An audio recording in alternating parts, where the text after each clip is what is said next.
Mi novia trajo a su madre para convencerme de que su infidelidad era culpa mía. Dalia y yo llevábamos casi 4 años juntos. No vivíamos juntos, pero pasábamos suficiente tiempo como para que la rutina existiera.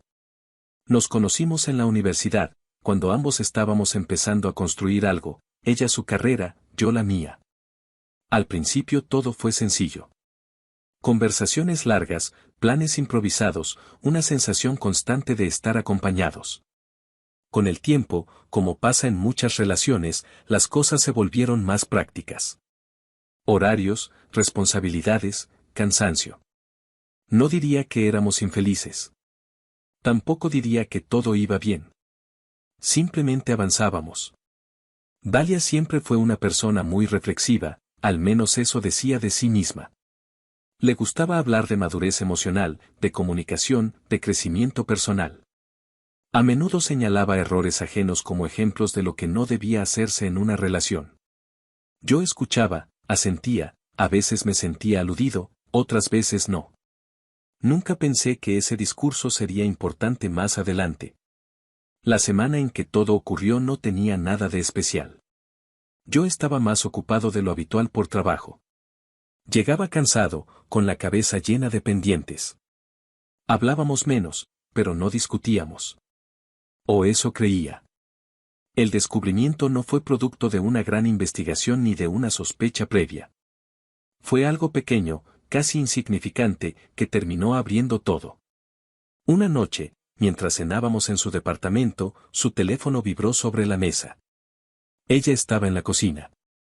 No miré la pantalla con intención, solo vi el nombre que apareció. No lo reconocí. No era un amigo cercano ni alguien que yo supiera que formaba parte de su entorno. El mensaje decía algo breve, algo que no tendría sentido fuera de contexto: ayer fue distinto. Cuando volvió, tomó el teléfono con rapidez. Demasiada rapidez. Me miró y sonrió, pero fue una sonrisa tensa, como si ya estuviera preparada para una pregunta que no había llegado. No dije nada en ese momento. Seguimos cenando. Hablamos de cosas triviales. Pero algo se había instalado en mi cabeza. Durante los días siguientes intenté convencerme de que no significaba nada. No soy una persona celosa. Siempre creí que la confianza era la base de cualquier relación funcional. Aún así, empecé a notar detalles que antes no me llamaban la atención: mensajes que contestaba en silencio, el teléfono siempre boca abajo, salidas que no explicaba del todo. Cambios de humor repentinos cuando le preguntaba cómo había estado su día. Nada de eso era una prueba. Todo junto empezó a parecer un patrón. Una semana después, volví a su departamento sin avisar. No era algo extraño entre nosotros. Teníamos llaves del lugar del otro. Entré esperando encontrarla sola. Escuché voces desde la habitación. Era una conversación baja, cercana.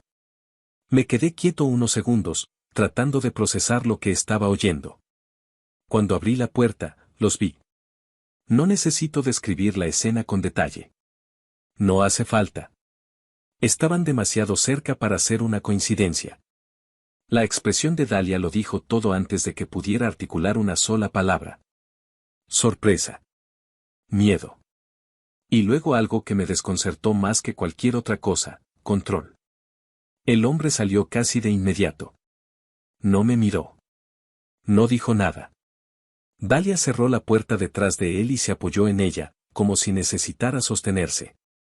No pregunté quién era. Solo dije algo simple, algo que ni siquiera recuerdo con exactitud, pero que era una forma de pedir una explicación. Ella suspiró. Literalmente suspiró. Como si yo fuera una carga, no una persona que acababa de descubrir una traición. Sabía que esto iba a pasar, dijo. Siempre pasa cuando no se habla a tiempo. No entendí esa frase. Aún no. Se sentó en la cama y me indicó que me sentara frente a ella. No parecía culpable. Parecía preparada. Mira, Néstor, empezó, no quiero que esto se convierta en una escena innecesaria. Somos adultos. Podemos hablarlo con calma. Esa palabra volvió a aparecer: adultos. Calma. Madurez. Le pregunté desde cuándo. No respondió directamente. Dijo que no era algo tan simple como fechas o eventos concretos. Que había sido un proceso. Las relaciones no se rompen de un día para otro, explicó. Se van desgastando cuando una de las partes deja de estar presente.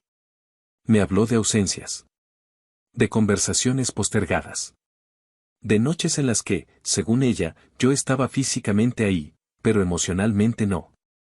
Dijo que se había sentido sola, invisible, poco valorada. No negó la infidelidad. Pero tampoco la asumió como un error propio. No fue algo planeado, dijo. Simplemente pasó. Yo necesitaba sentirme escuchada. Le pregunté por qué no me lo dijo. ¿Por qué no habló conmigo antes de llegar a ese punto? Me respondió que lo había intentado, que yo no supe ver las señales. Que cuando una mujer llega a tomar decisiones así, es porque ya agotó otras opciones. En ningún momento dijo lo siento de forma directa. Dijo cosas como lamento que te sientas así o entiendo que estés herido, pero siempre desde una posición distante, casi académica. Habló de responsabilidad compartida. De que una relación es cosa de dos. De que no podía cargar sola con el peso de mantener viva una conexión que yo había descuidado.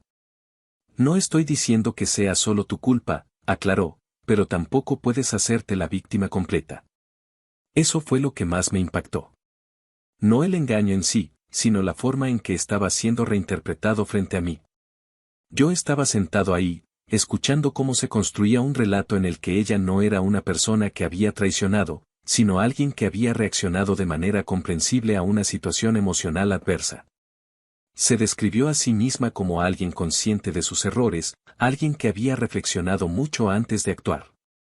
Dijo que no creía en relaciones basadas en la posesión ni en el control. Que el amor maduro entiende que las personas cambian. Yo apenas hablaba. Cada vez que intentaba decir algo, ella lo reformulaba, lo suavizaba o lo devolvía convertido en un argumento a su favor. Si decía que me dolía, decía que lo entendía, pero que el dolor también era una oportunidad de crecimiento. Si decía que me había mentido, respondía que había protegido el proceso hasta estar segura de lo que sentía. En algún punto, me di cuenta de que no estaba discutiendo conmigo. Estaba justificándose frente a sí misma. La conversación terminó sin un cierre real. No hubo una decisión clara. No hubo un terminamos ni un sigamos. Solo quedó flotando la idea de que lo ocurrido era consecuencia de algo más grande, algo en lo que, según ella, ambos habíamos fallado. Me fui de su departamento sin decir mucho más. Caminé varias cuadras sin rumbo. Sentía una mezcla extraña de rabia, confusión y culpa. Parte de mí sabía que algo estaba mal en su discurso. Otra parte empezaba a preguntarse si, de alguna forma, yo había provocado todo. Llegué a mi departamento esa noche con la cabeza hecha un ruido constante. Caminé desde el transporte hasta el edificio sin música, sin teléfono, repasando una y otra vez la conversación con Dalia. Al principio, la duda seguía ahí, como una sombra insistente. Pero mientras subía las escaleras, algo empezó a acomodarse. Me di cuenta de que era una idiotez pensar que yo tenía la culpa. No porque hubiera sido un novio perfecto, sino porque nada de lo que hice justificaba lo que ella había hecho. Estar ocupado, cansado o menos disponible no convierte a nadie en responsable de una infidelidad. Eso no es madurez emocional, es una excusa elegante. Esa claridad me llegó de golpe. Y con ella, una calma extraña. Entré al departamento, dejé las llaves sobre la mesa y me senté en el sillón. No sentía ganas de discutir más, ni de analizarlo desde 1000 ángulos. No quería otra conversación donde todo fuera reinterpretado para que yo terminara dudando de mí mismo. Tomé el teléfono y le escribí un mensaje corto. No fue un texto largo ni emocional. No había reproches ni explicaciones extensas. Algo simple. Directo. Definitivo. Le dije que lo nuestro terminaba ahí. Que no estaba dispuesto a seguir en una relación donde la traición se justificaba como crecimiento personal. Que le deseaba lo mejor, pero lejos de mí. Lo envié. La bloqueé de inmediato. Apagué el teléfono. Dormí mal, pero dormí con una decisión tomada. Al día siguiente trabajé como pude. La cabeza seguía pesada, pero la sensación de haber cerrado algo me ayudaba a mantenerme funcional. Evité pensar en posibles respuestas, en escenarios hipotéticos. Me repetía que ya no era mi problema. Por la tarde, regresé a mi departamento. Cuando abrí la puerta, supe de inmediato que algo no estaba bien.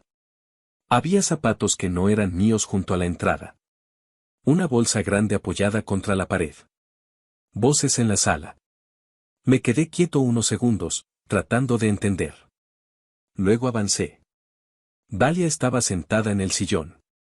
A su lado, su madre. Frente a ellas, en una de las sillas del comedor, su padre. Los tres me miraron al mismo tiempo. No había aviso previo. No había mensajes. No había acuerdo.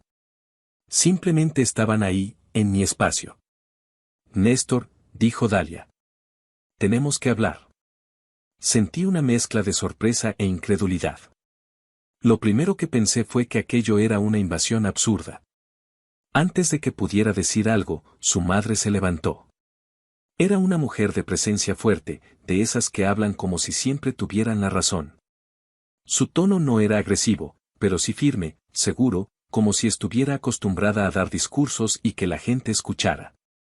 Entiendo que estés alterado, dijo, pero es importante que tengas la madurez suficiente para escuchar. Esa palabra otra vez, madurez. Me indicó que me sentara. No como una invitación, sino como una orden disfrazada de cortesía.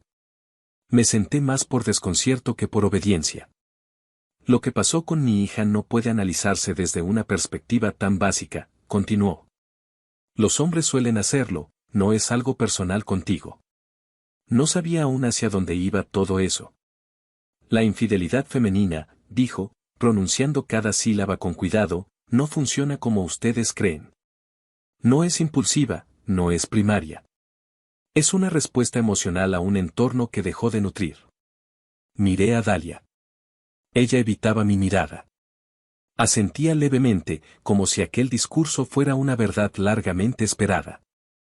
Durante siglos, siguió su madre, el hombre ha creído que cumplir con lo mínimo basta, presencia física, estabilidad, rutina. Pero la mujer moderna ha evolucionado. Tiene necesidades más complejas. Más profundas. Hablaba como si estuviera dando una conferencia. Como si yo fuera un alumno rezagado. Cuando una mujer busca fuera lo que no encuentra en su relación, no está traicionando, dijo. Está sobreviviendo emocionalmente. Sentí un nudo en el estómago. No porque sus palabras me convencieran, sino por la seguridad con la que eran dichas. Tu reacción, continuó, demuestra exactamente el problema. Bloquear, cortar, huir. Es un reflejo primitivo. Neandertal. Incapaz de procesar la complejidad emocional de una mujer. No levantó la voz. No hizo gestos exagerados. Eso lo hacía peor. Ustedes quieren reglas simples, añadió. Fidelidad como contrato. Pero las relaciones humanas no funcionan así. Funcionan por energía, por atención, por validación constante. Y cuando eso falla, la mujer busca restablecer su equilibrio. Me estaba hablando como si yo fuera intelectualmente inferior. Como si mi dolor fuera una muestra de atraso evolutivo.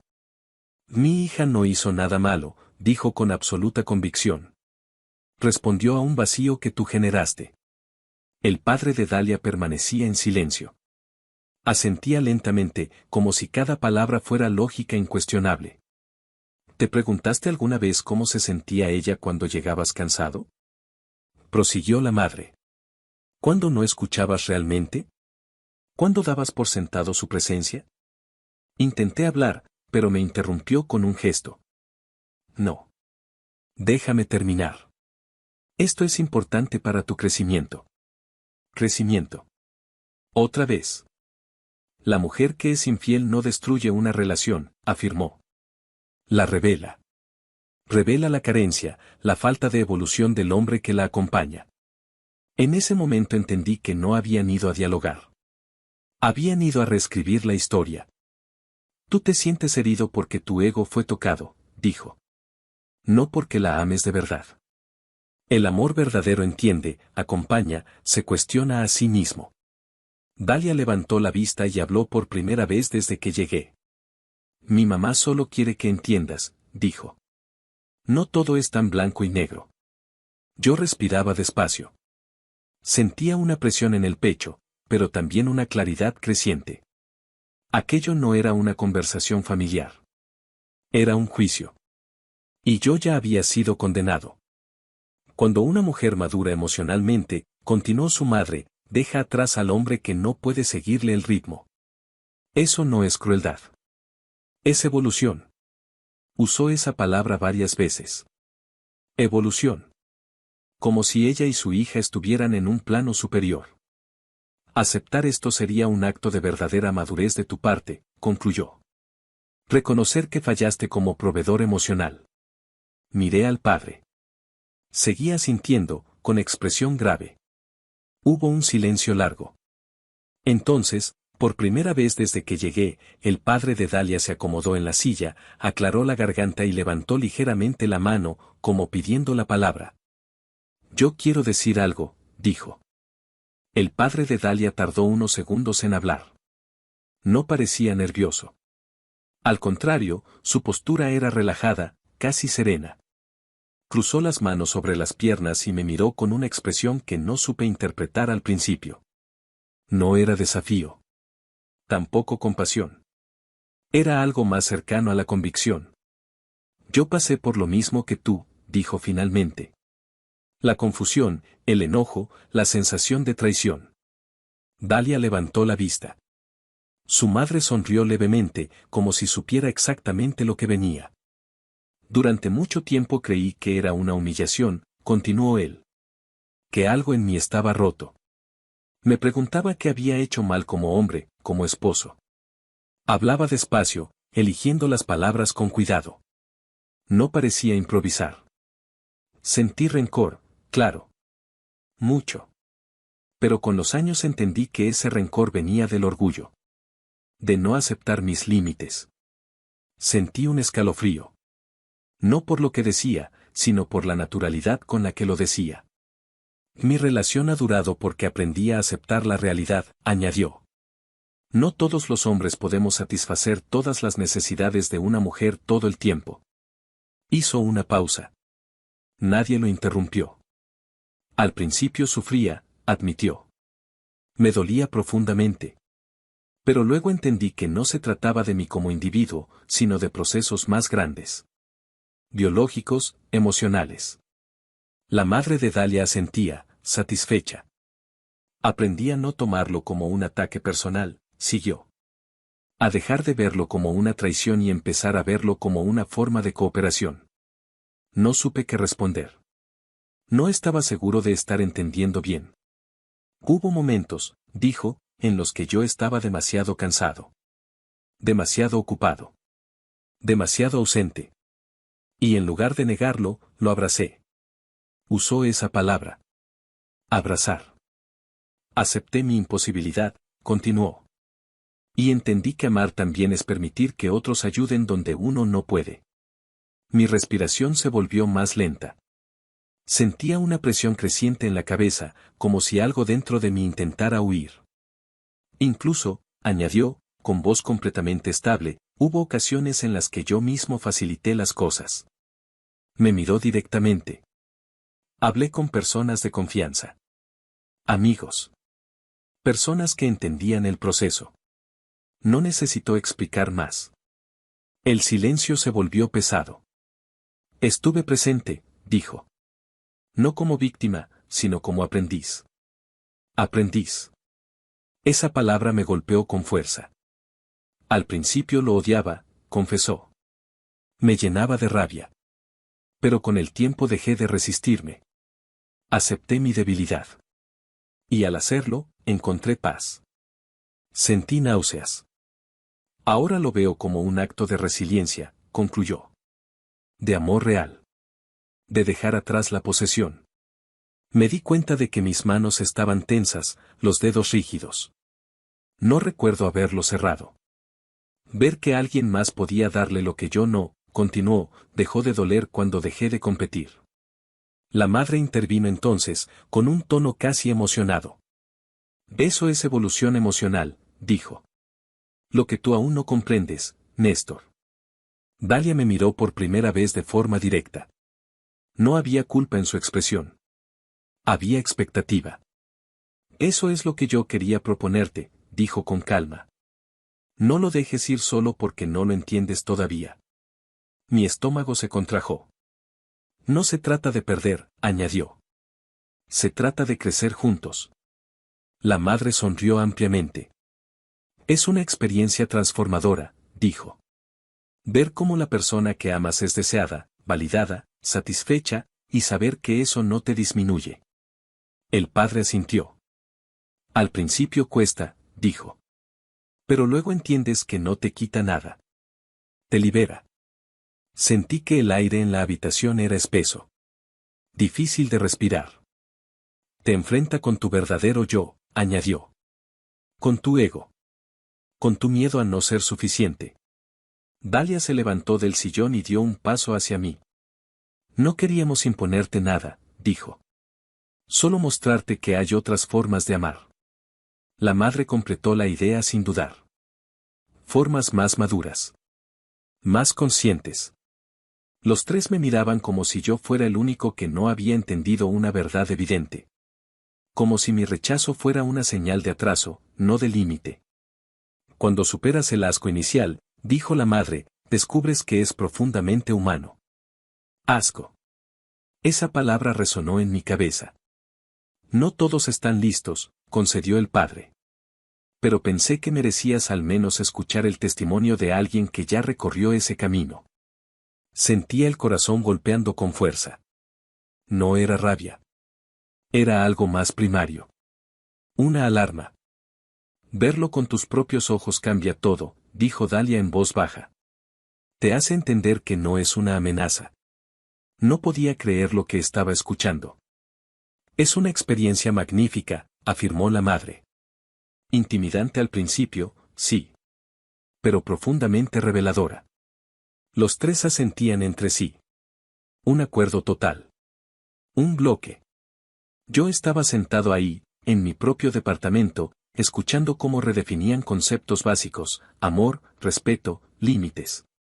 Todo envuelto en un lenguaje pulido, casi espiritual. Sentí un impulso inmediato de levantarme. De hablar. De gritar, quizá. No lo sabía. Están locos, dije al fin. ¿Cómo vienen a pedirme que acepte ver a otro tipo en la cama con mi novia? No levanté la voz. No fue un grito. Fue una frase seca, cargada de incredulidad. Como si decirla en voz alta fuera la única forma de confirmar que aquello estaba pasando de verdad. El padre de Dalia se inclinó ligeramente hacia adelante, como si quisiera corregirme con paciencia. No lo veas de esa manera, dijo. Esa forma de interpretarlo es muy limitada. Levantó una mano, calmado. Es emocionante, continuó. Revelador. Y, aunque te cueste creerlo, en ciertos momentos incluso excitante. Sentí un golpe en el pecho. Hay instantes, añadió, en los que me he sorprendido a mí mismo disfrutando de la imagen. No desde la comparación ni desde la competencia, sino desde la contemplación. Ver a otro hombre sobre mi mujer y verla feliz me hizo entender muchas cosas sobre mí mismo.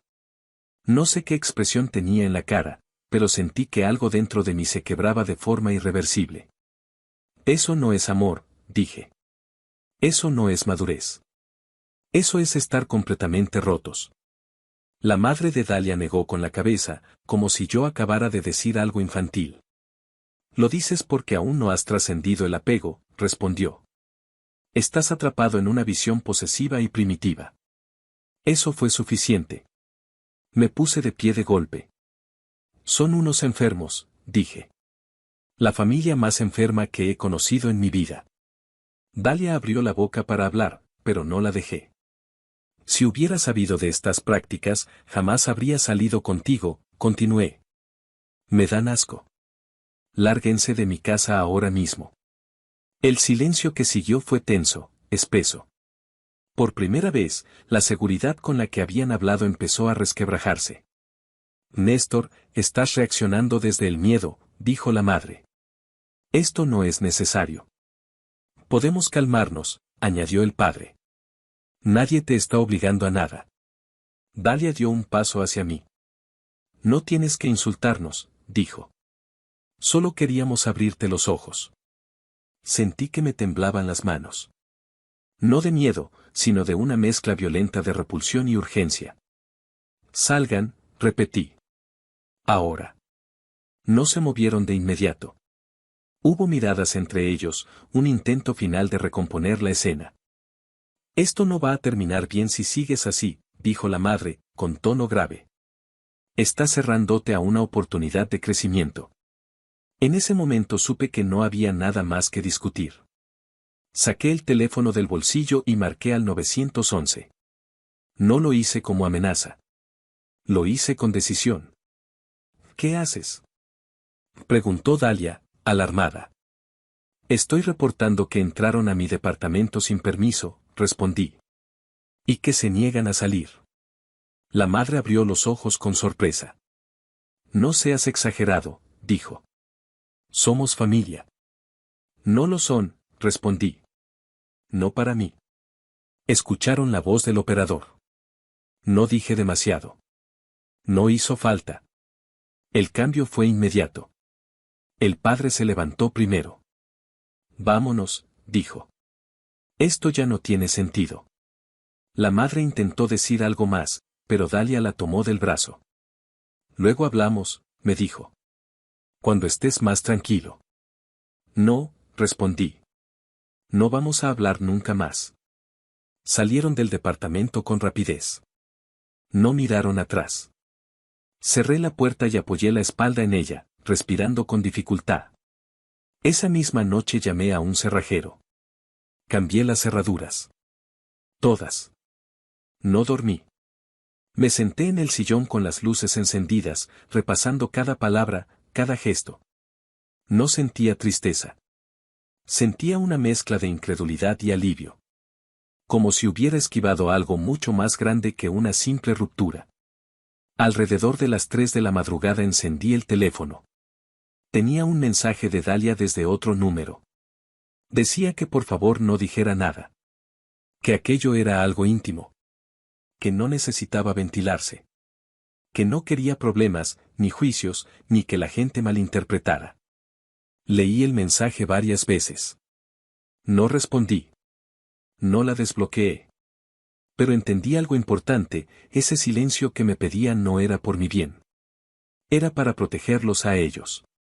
Para mantener intacta una narrativa que solo funcionaba si nadie más la veía desde fuera.